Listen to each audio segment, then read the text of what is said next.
جيناك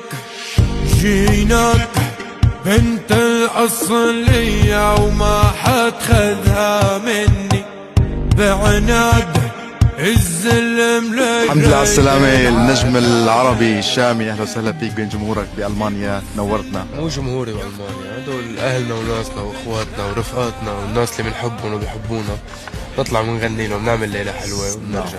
السنة الماضية عملت جو خطير، يعني كسرت الدنيا وعملت عجقة بالسير. هالسنة بتوقع كمان نفس الموضوع بإذن الله. يعني ما المفروض تكون المحبة بتروح من سنة لسنة، بالعكس هي عم تاخد منحى تصاعدي بيني وبين الجمهور، الحمد لله رب العالمين.